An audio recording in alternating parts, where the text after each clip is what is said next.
So we have been studying till now, different kinds of, welfare programs implemented by government for the implementation of directive principles. So among one such program, we also have learned that this economic equality is very important. So under this economic equality program, the central government has brought a scheme called Jan Dhan Yojana. So, Jan Dhan Yojana. So, what do you mean by this Jan Dhan Yojana? So, it is a social upliftment scheme, especially for the poor people who are unable to open their bank accounts and other things. See, in India, the majority of the poor people are dependent on the government welfare programs, and in reaching these programs to poor people, the government is not having any access of you know giving this welfare benefits either in the form of money or in the form of loans. So any such thing, there is no banking access for such poor people. To make that accessibility to poor people, especially the banking sector, the central government has started this scheme on August 15th 2014.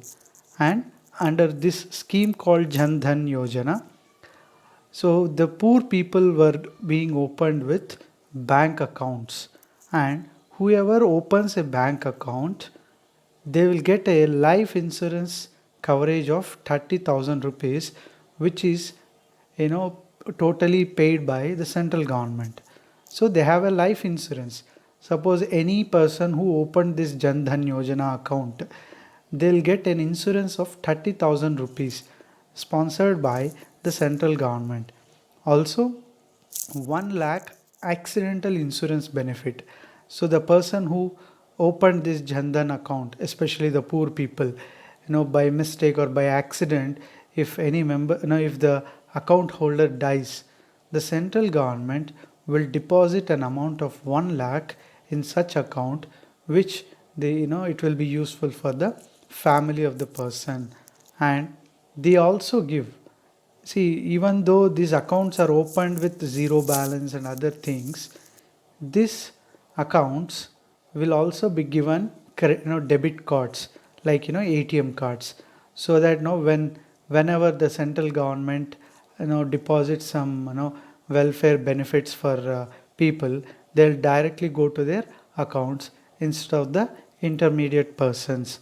The scheme also is aimed at improving the lives of millions of India's poor by bringing them into financial mainstream. See, what is the financial mainstream of a citizen of India? Generally, he operates his economy through the banking sector. So through operating economy through banking is a very healthy practice. What happens otherwise, if the poor people are not given the accessibility to banking sector, they will be exploited by the money lenders. If the Because the majority people, if they don't have bank accounts at all, how do you expect them to get loans and other things from banks? So the banks also will doubt to give the loans. Without any bank account, the poor people were suffering in those days.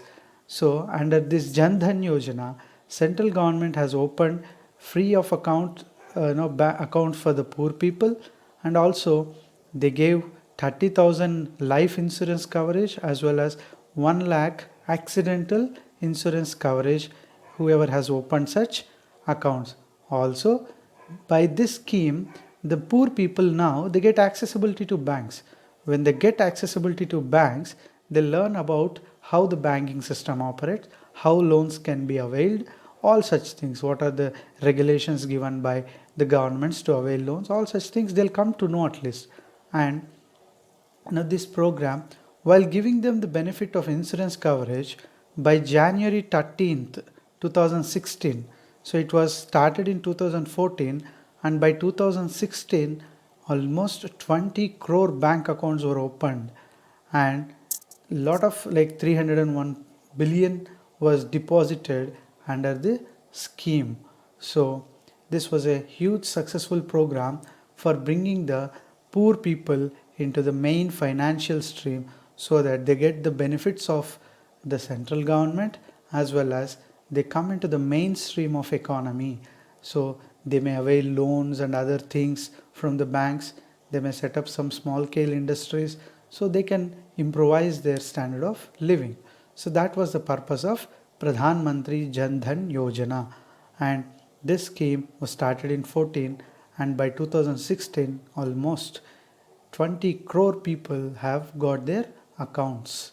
So another important scheme or another important program brought by the central government for the rural employment and other bringing them into the economy mainstream was it was integrated rural development program as well as rural landless employment guarantee program. So these two programs were given for the welfare of the laborers in the villages or for poor background. And later this program was also given a legislative safeguard under the act, the Mahatma Gandhi National Rural Employment Guarantee Act 2005. See, providing employment at the rural level is a very important economic activity as the majority of people live in villages in India. So the employment should be a very important thing to economically uplift such sections. And to economically uplift such sections in rural India, the government has started this program called Mahatma Gandhi National Rural Employment under an act of similar type, and this was started in 2005. Under this program, for all the rural landless people and the laborers, the government will itself will provide 100 days of guaranteed wage employment. So this has been raised now, so it is almost now 150 to 160 days now, or otherwise it may be a little more than that. So under this Mahatma Gandhi National Rural Employment Program, the rural Indians were given works. So there will be different kinds of works in villages, like digging of canals, making their tanks and other things, getting them cleared, all such things, construction of some government buildings, wherever necessity, wherever possibility is there, the government has given them certain employment, and this employment is guaranteed. It is not optional for government. The government must and should provide employment for all such sections for a period of 100 days with wages.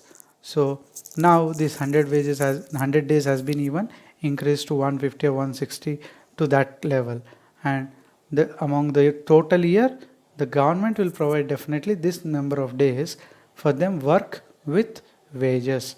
So with this, the rural unemployment will be handled very properly and their economic status will be uplifted. So this is about the program of Mahatma Gandhi National Rural Employment. So in the implementation of directive principles, we have discussed that welfare state is the utmost objective of all these principles, isn't it? So in the definition of welfare state itself, it is mentioned that so if maximum number of people are happy, if the maximum population is having maximum happiness, then such a nation will be referred as welfare state. See, the people or the population will be not only happy, will be happy only not only during having economic equality, status in society, not only during such things. When their health is even proper and when they are healthy enough to do all the works and involved in the economic activities, only then we can call them such kind of nation as a welfare state. So to look after the health of the people, government, the central government has even brought an act in the parliament.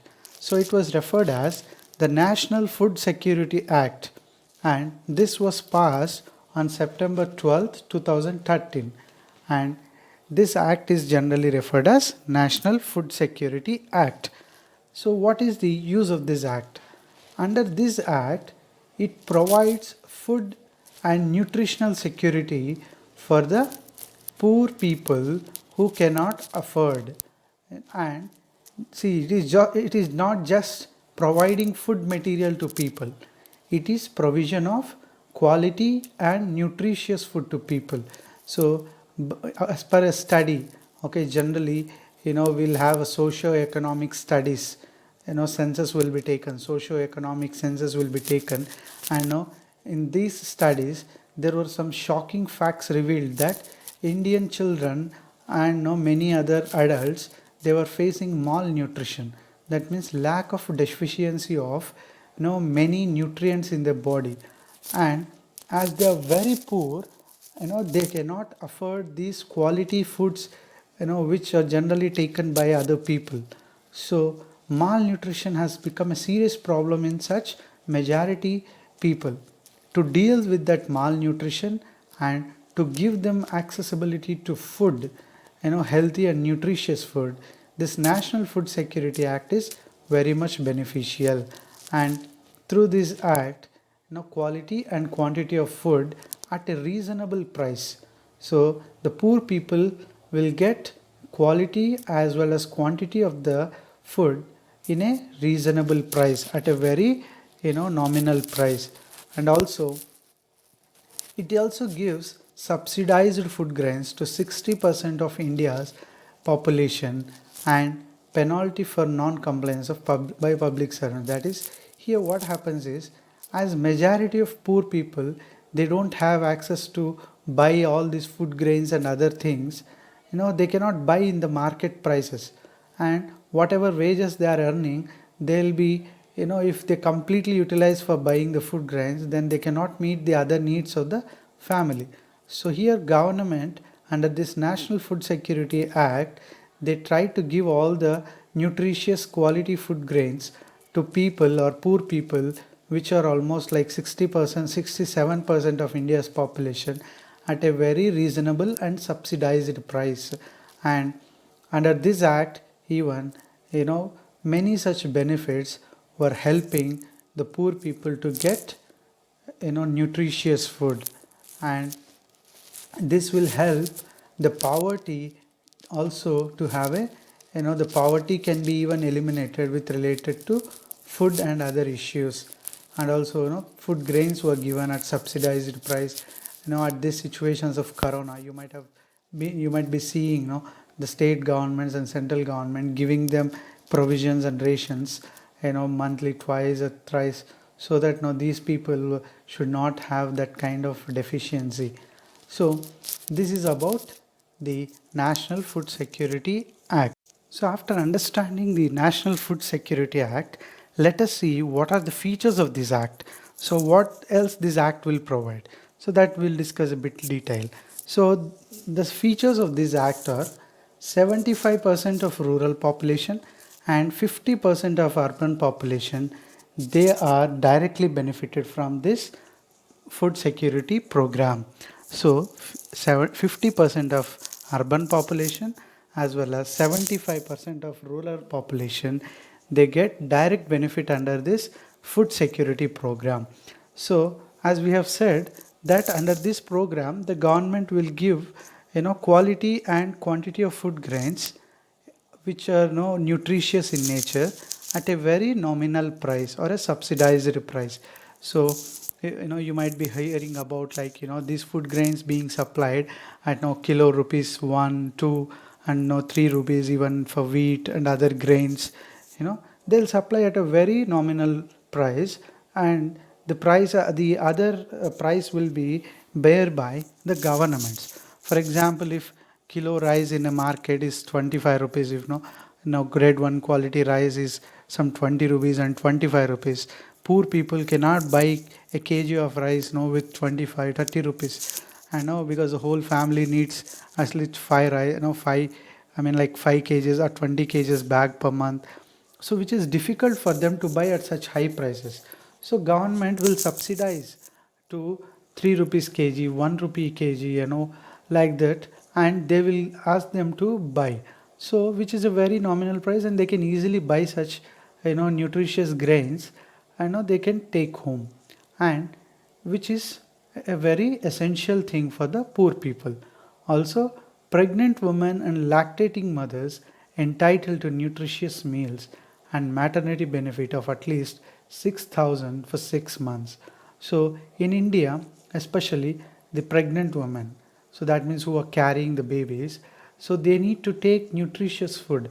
Otherwise, due to malnutrition, there will be a lot of health issues for the baby. So to avoid such health issues, the mothers need to be given very healthy food. Under this, program, they also will be given, amount of 1,000 per month, and like for 6 months continuously, the government will have 6,000 rupees in their account, so that using that money they can buy some medicines, or no, they can go for some nutritious food. All such things they can do. Not only pregnant women but also lactating mothers. So once baby is born, the mothers will lactate the baby. That means now they give milk and other things. During such situations, mother needs to take nutritious food for lactating the babies. So even such lactating mothers will be given, 1,000 rupees per month, and no, like 6,000 continuously, I mean 6,000 for 6 months. So which is a very benefit for poor sections of, India. Also, the central government will provide funds to states in case of short supply of food grains. So as you all know that government also will, buy some food grains from farmers, and they store them in food grain of, use, and they also store these food grains under the godowns maintained by Food Corporation of India. So why do you think these governments will do? Because whenever the state governments fall in shortage of procuring these food grains, or if they have less money to buy these food grains and other things from the open market, then the government of India, from these godowns, they subsidize the food grains and they sell it to the state governments, or they give it to the state governments. So that the poor people in its respective states will have sufficient stocks of these food grains. Also, the state governments will provide food security allowance to beneficiaries case of a non-supply of food grains. So, if there is a situation that they cannot afford, or they cannot, the beneficiaries, if they are not having, accessibility to, take these food grains and all, the governments will even try to give them some money so that they can directly buy from the open market with a nominal price. So the food security is also provided with an allowance to the beneficiaries. So if they, show that no, they belong to the poverty line or below poverty line, through their ID cards or ration card, suppose you take ration card, that shows that they are under poverty, and they get accessibility to the food grains. And to run all these things effectively, government has started public distribution system. So which is a very important system that is being carried on in India. So any woman in the household 18 years or above, so that woman will be considered as, head of the household, and she is eligible for having a ration card. So whoever is above 18 years, and especially if they are women, they are entitled for such provision of ration card.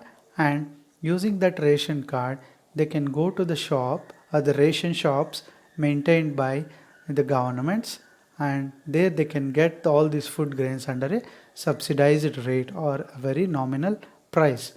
So during the process of maintenance of this, ration shop and other things, there will be a lot of, corruption might be happening.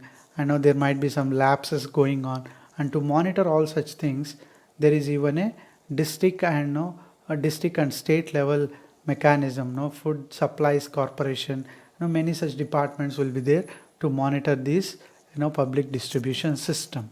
So which is a very helpful for the poverty people. So apart from all these kind of, welfare programs, like health is dealt, farmers are taken care, poor people are taken care, their nutrition is taken care. Many such things are taken care by governments under various programs, welfare programs. Apart from this, there are many other areas where the poor people in turn will be having certain inequalities. Politically, they may be unequal, and to have justice in the society, they may not have accessibility, and also they might be, you know, crushed under the powerful groups in the society. So, to avoid such things and ensure equality even in such situations, government has brought certain changes, or certain provisions were included in, I mean, within the constitution. Even politically and legally and administratively, the poor people gets justice. Here, Panchayati Raj system has been established in the remotest villages to promote the idea of local self-government. So Panchayati Raj system, you might be aware of these things, like we have village, every village we have Gram Panchayat, and Gram Sabha will have, and later at the block level we have block Samiti, and later we have at the district level Jilla Parishad.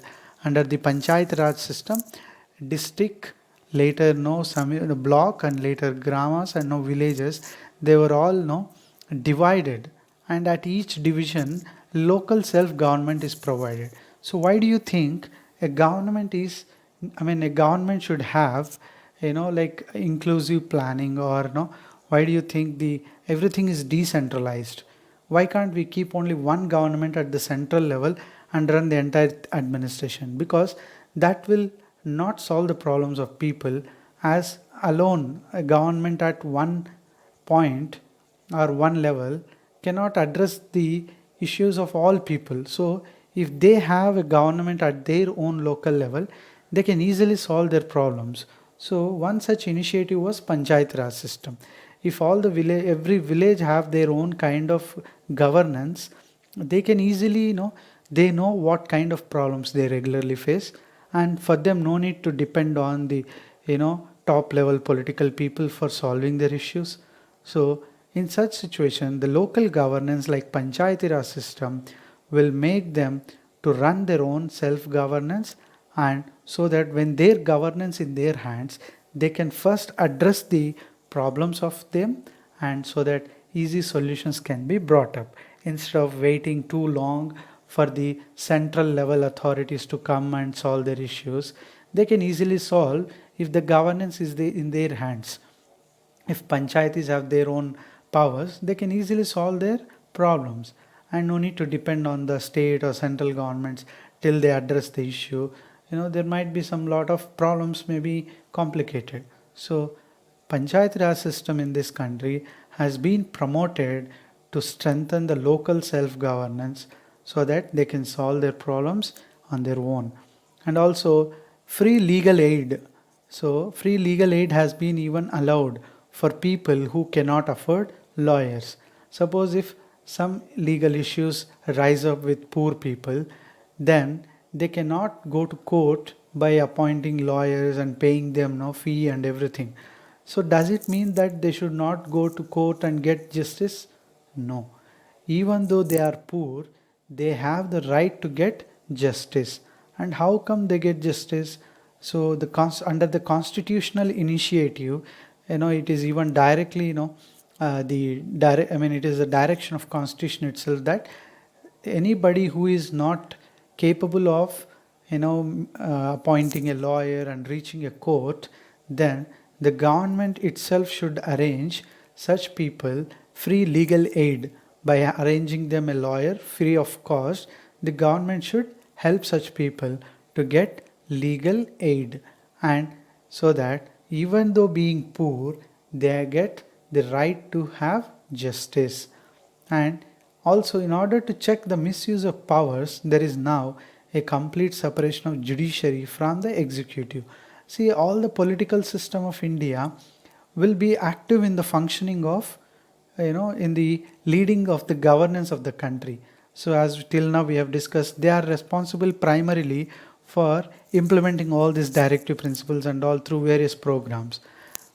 For example, if these political systems or the legislative body or the executive body, if they neglect their duties or if they go against the constitution and if they fail to do their duties, then there must be a third authority to check on them.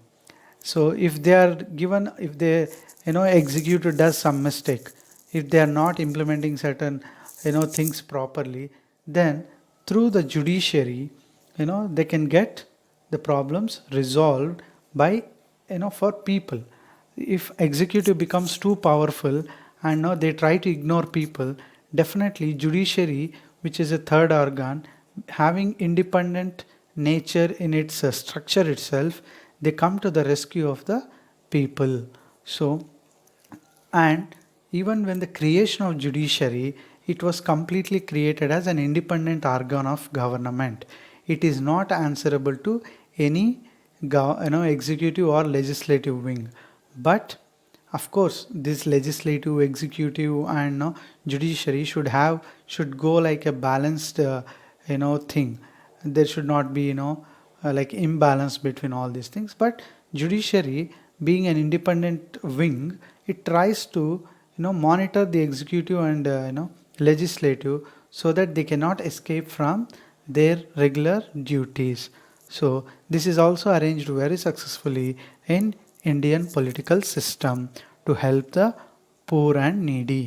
So in promoting, see, if the governments generally what they can do by implementing welfare programs and other schemes, they can look after the people of the nation.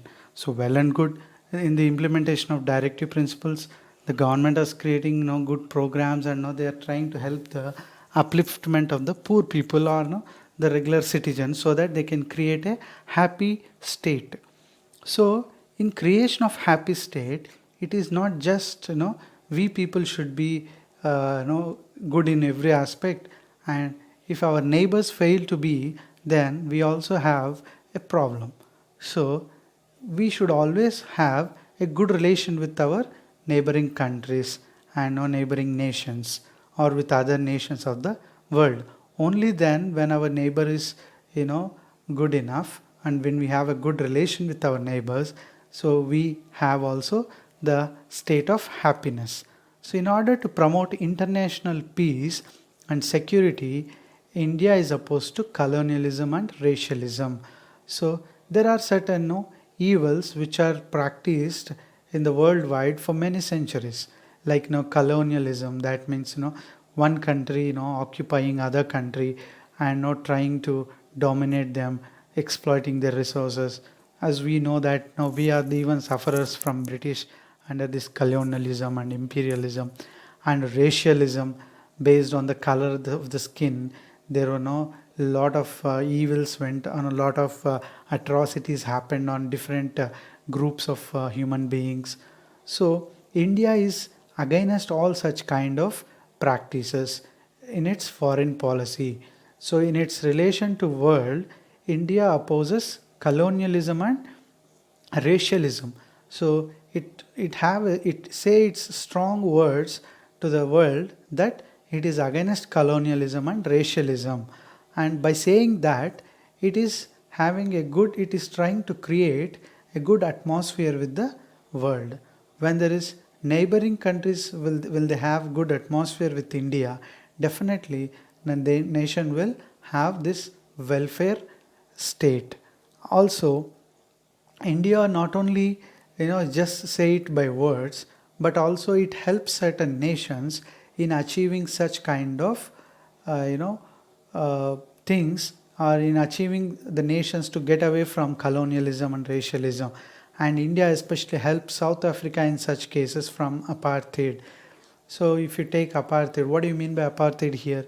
So if any nation, no, in any, especially in South Africa, there were no differences between races, like blacks and whites. They had lot of such differentiation, and they were the whites used to dominate the blacks, and they used to treat them like slaves, and many such atrocities were going on blacks. And India, if you take the principles of Mahatma Gandhi, the non-violence and other things. So Nelson Mandela, who was the leader of South Africa, he was inspired a lot from the principles of Mahatma Gandhi, and he actively used them in their country. He fought against the racism in their country, and he could liberate the country, South Africa, from such racial evils. So, India has shown examples for even other countries to live without such kind of differences. And India also is a law abiding nation. So not only respecting our laws, India also respects and follows the laws made for international you know purposes. It has stood for settlement of international issues by mutual understanding. So many times you might have been aware, between India and Pakistan, there might be many incidents where war is inevitable.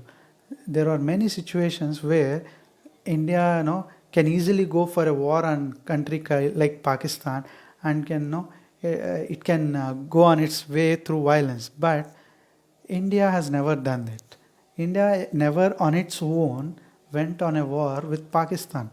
So in international level, if it gets any problem with any country, it has showed the way of friendship, mutual understanding, sitting and solving the problem.